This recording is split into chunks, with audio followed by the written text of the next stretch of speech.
Olá, amigos do campo, eu sou o Mr. Vidini, jornalista, e hoje com a responsabilidade especial de substituir o amigo e colega Glauber Silveira na condução do programa Direto ao Ponto. E hoje a gente vai conversar com o engenheiro agrônomo Paulo Roberto Garolo, que é especialista na cultura do milho. A gente vai falar aí sobre cigarrinha do milho, sobre o complexo de enfezamento e também aí sobre manejo dessas pragas aí que tem tirado o sono e causado aí dor de cabeça aos produtores rurais. Ok, Paulo?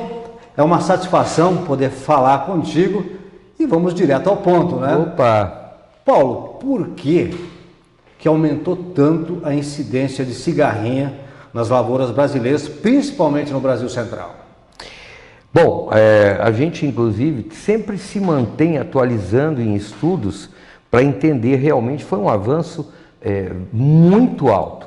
A gente pré-determina que isso tenha acontecido em função de alguns fatores básicos. Primeiro, a própria área plantada de milho hoje no Brasil, que chega à casa de aproximadamente 17 milhões e 700 mil hectares ano calendário no Brasil, somando as três safras. Somando as safras todas, ano calendário.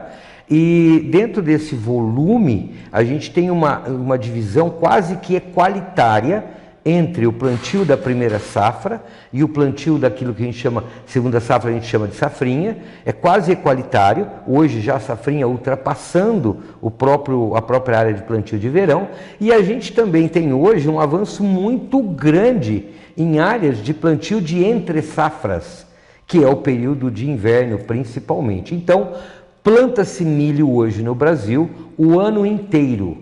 E como a cigarrinha, por enquanto, continuamos com a premissa de que ela seja um inseto no Brasil monófago e se alimenta, não só se alimenta exclusivamente de milho, como se reproduz exclusivamente na cultura do milho. Então ela encontrando alimento durante o ano inteiro, obviamente isso dá oportunidade de uma expansão na população da praga. Além disso, especialmente no Brasil Central, o que acontece? Nós não temos no Brasil Central ocorrência de grandes amplitudes térmicas, coisa que é mais comum no sul do Brasil. Então, no Brasil Central, as temperaturas médias que ocorrem durante todo o ano, elas são mais estáveis. Ou seja, nós temos médias térmicas entre 25 e 32 graus Celsius que ocorre quase que o ano inteiro. E quando você olha a biologia do inseto, principalmente aspectos de reprodução e incremento populacional, temperaturas médias entre 27 e 30 graus Celsius é onde ocorre, vamos dizer, o melhor ambiente térmico para essas funções ocorrerem. Então ela tem praticamente 100% de temperatura ótima para realmente fazer todo o ciclo de desenvolvimento da praga e incluindo a parte reprodutiva. Então isso, claro, que aumenta ainda mais a oportunidade do inseto em aumentar e expandir a sua população. Bom, a gente sabe que a cigarrinha ela é vetor, né, do vírus, enfim, né, dos micro que causam, né, problema no milho, o enfezamento do milho e chegando em casos mais sérios aí ao tombamento, né, que é a grande dor de cabeça do produtor. Agora você me falava, Paulo, que é preciso ter um cuidado a observar a lavoura, que nem tudo é enfezamento. Correto. Você poderia explicar isso? Esse é um ponto que a gente precisa tomar muito cuidado e realmente melhorar a nossa possibilidade de diagnosticar melhor o problema que está ocorrendo nas lavouras. O complexo do enfezamento é um conjunto de doenças que podem ocorrer ao mesmo tempo numa mesma planta ou de forma isolada. Nós temos hoje caracterizadas já com estudos no Brasil 3 que são as doenças do complexo de enfezamento. O enfezamento pálido ou o amarelo, que é causado pelo Spiroplasma kunkelli, que é uma bactéria que pertence à classe dos molicutes. Nós temos também o enfesamento vermelho, que é causado por outra bactéria, que é o Fitoplasma, e também pertence à classe dos molicutes. E ainda tem uma terceira doença do complexo de enfesamento, que é o raiado fino. O raiado fino é causado pelo vírus do raiado fino. E como eu disse, elas podem ocorrer as três simultaneamente numa mesma planta, como podem ocorrer de forma isolada ou somente em dupla. Muito bem. Quando essas doenças estão inseridas, esses agentes causais estão inseridos na planta de milho e a doença se faz presente, eu preciso melhorar minha diagnose. E isso ocorre, a transmissão que é feita pela cigarrinha do milho, a Dalbolus maides. Então a cigarrinha é um inseto vetor dessas bactérias e desse vírus. E ela insere esses agentes causais diretamente no vaso do floema da planta. E o vaso do floema é o vaso condutor de açúcares, que vão depois encher o grão do milho. Então, é lógico que ela colocando esses agentes causais diretamente na artéria que carrega os açúcares, o impacto pode ser muito alto. E quando que isso é problema? E quando que o agricultor tem que ter foco nessa situação? Exatamente no período inicial do desenvolvimento vegetativo da planta, que vai de V1 até V8, V10, estendendo-se até V10. Ou seja, estágio vegetativo de uma folha expandida até 10 folhas expandidas. Esse período o agricultor tem que manter realmente foco no monitoramento da praga e entrar com as devidas correções, aplicações, enfim, o manejo em si para evitar essa população lá dentro. Nesse momento, se ela inocular esses agentes causais, o problema pode se tornar muito sério. E aí existem algumas características de planta que são imprescindíveis para a gente olhar. Primeiro, é que a planta começa a ter acúmulo de açúcar nas folhas, especialmente nas folhas do terço superior e parcialmente no terço médio. Então, eu começo a ter acúmulo de açúcar e, por consequência, eu começo a ter colorações, principalmente o vermelho, porque isso é um processo de acidose, acúmulo de açúcar na folha, que transforma-se, então, em antocianina, e isso traz uma cor avermelhada ou também você pode ter a cor amarelada acontecendo. Então, as cores é o primeiro sintoma na folha, e especialmente nas folhas do terço superior.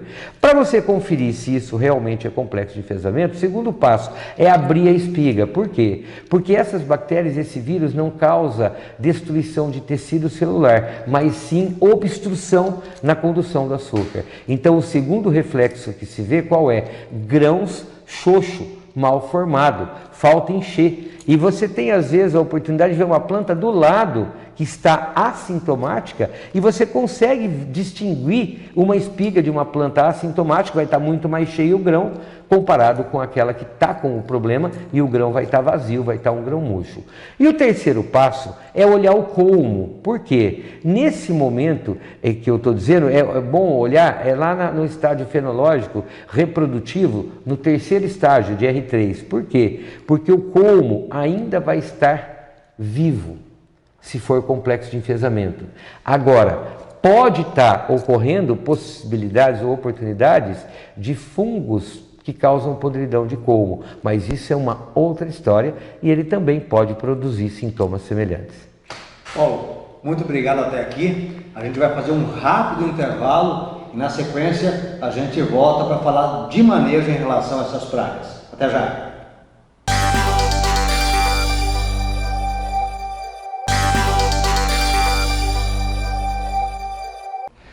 E a gente está de volta ao Direto ao Ponto. Hoje a conversa é com o engenheiro agrônomo Paulo Roberto Garolo, especialista em cultura de milho, e nós conversamos até aqui sobre o problema da cigarrinha e do complexo de enfesamento. E agora, Paulo, eu andei viajando por algumas lavouras aqui de Mato Grosso e presenciei essa preocupação dos produtores, né? Inclusive alguns que chegaram a fazer mais de 15 aplicações para o controle da cigarrinha. Isso é normal, Paulo?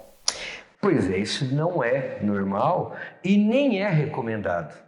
né? Existe uma limitação, inclusive, no uso de produtos agrícolas, produtos químicos defensivos, né? Trocando em miúdos inseticidas, eles têm uma limitação de uso, inclusive por ciclo da cultura, e eles também têm uma indicação do número máximo de aplicações e do intervalo de reaplicação.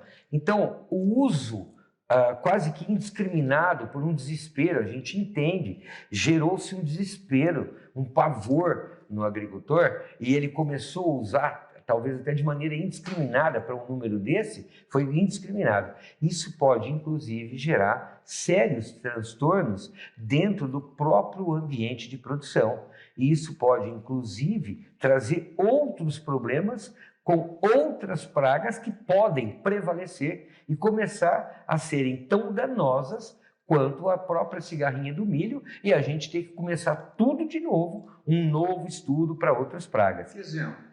Trips, por exemplo, no Paraná. O trips no Paraná hoje está sendo uma praga extremamente problemática na cultura do milho, que não era. No Brasil Central, ácaro.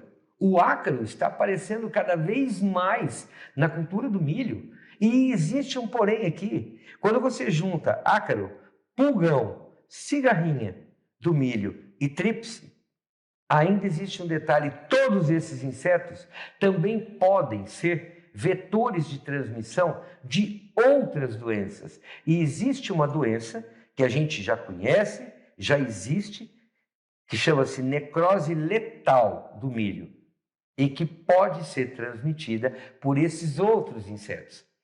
Se juntar esses insetos que eu disse agora e tiver a oportunidade de transmissão, nós podemos ter outros problemas na cultura do milho que vão ser mais sérios até do que o próprio complexo de enfesamento. Então, o uso precisa ser correto das ferramentas de suporte, das ferramentas de apoio.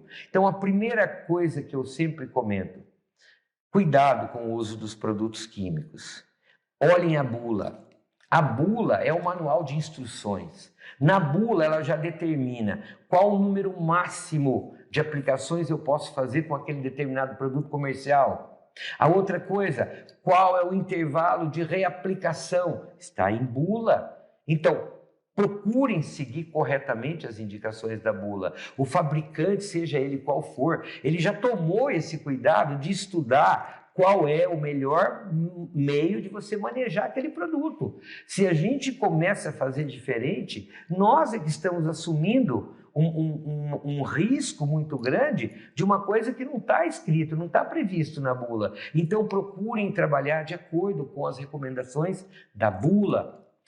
Outra coisa importante é que a gente tem que tentar associar o conhecimento também da praga para entender qual é o melhor produto para aquele momento que eu vou aplicar. Então, controle, manejo de cigarrinha tem que ser estratégia. Ainda vejo muito aquela coisa de resultados que são publicados para mostrar diferença de eficiência de produto. Bom, isso é uma reclamação de muitos produtores. De muitos produtores. Não é eficiente, eu passo, não resolve. Exatamente. Se baliza, inclusive, naquelas recomendações, compra aquele que é indicado como a maior eficiência e não vê isso acontecer no campo. Por quê? Porque ali é um trabalho, lógico, ele tem veracidade? Tem, não é que não tem. Mas ali não prevê a estratégia do uso. E qual seria a estratégia? A estratégia é você associar o conhecimento da biologia do inseto, associar o ambiente no momento que você vai aplicar e associar, aí sim, o conhecimento das características físico-químicas do produto que você vai trabalhar. Então, trocando em miúdos, eu vou dar um exemplo prático. Cigarrinhas, primeiro. Cigarrinhas só chegam na lavoura na fase adulta. Ela não se movimenta das plantas quando é ninfa. Então só chega na fase adulta. Se ela chega na fase adulta, eu já começo a entender o seguinte, que tanto faz eu utilizar produto sistêmico ou contato, eu posso ter um bom efeito de manejo. Mas eu tenho que lembrar o seguinte, produtos têm uma limitação em número de usos por ciclo da cultura. Para se fazer um bom manejo, eu já parto da premissa que eu vou ter que fazer de 4 a 5 aplicações. Bom, isso vai ultrapassar o número de uso de praticamente todos os produtos. Então, eu monto a seguinte estratégia. Que tipo de produto eu vou precisar para controlar a ninfa quando a ninfa estiver presente? E para essa situação, eu preciso de um produto que tenha translocação translaminar, para que o produto se deposite parcialmente na parte inferior da folha, porque é onde a ninfa fica. Eu aplico sobre a folha, mas ele tem a característica físico-química de descer até a parte inferior. E isso me ajuda a controlar a ninfa. Então, eu só vou usar produtos sistêmicos com translocação translaminar, preferencialmente quando? Quando tiver ninfa. E aí, partindo do conhecimento que o ovo da cigarrinha leva de 7 a 9 dias para eclodir a ninfa, e se ela ovipositar na primeira folhinha, eu só vou ter a ninfa presente lá no estágio fenológico de V4, final de V3 e início de V4, com 4 folhinhas. Então, as aplicações iniciais, preferencialmente, eu trabalho com produtos de contato. Por quê? Porque eu vou pegar o adulto, eu não preciso lançar a mão ainda do produto sistêmico. Eu deixo o produto sistêmico para usar quando? A partir da 4ª folha, porque aí eu sei que eu tenho ninfa. E no caso da ninfa, a ação de produtos de contato é muito pequena, é quase zero.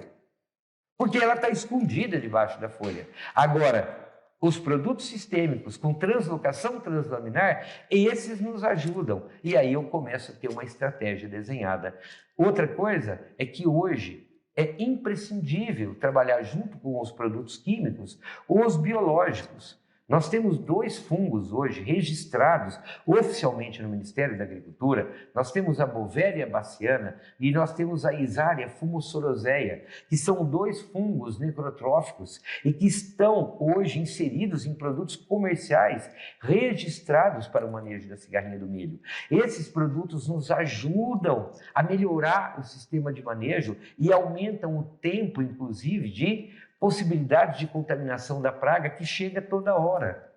E outro problema é esse: o agricultor precisa se unir. Nas regiões onde eu tenho alta pressão da praga, eu tenho que ter a disciplina que todos os agricultores façam o manejo adequado.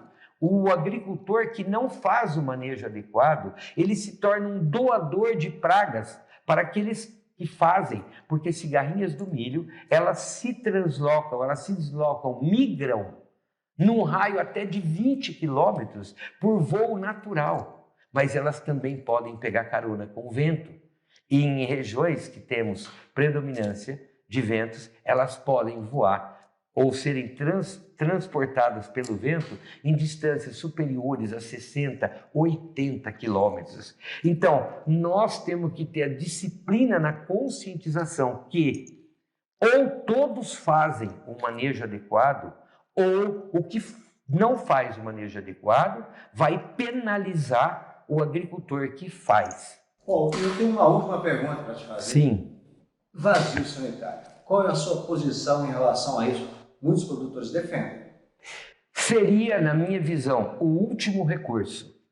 Não é impossível? Não é impossível. Só que tem uma coisa: não existe exceção para vazio sanitário. Se houver o decreto do Ministério da Agricultura no vazio sanitário, ele vai ser equivalente para o Brasil todo e para qualquer modo de utilização da cultura do milho. Não pode ter milho nenhum, nem horta, nem fundo de quintal. Nem um milhinho do fundo do quintal não pode ter, dentro do período que se estabelecer vazio sanitário. Portanto, o último recurso seria o vazio sanitário. Ele seria viável?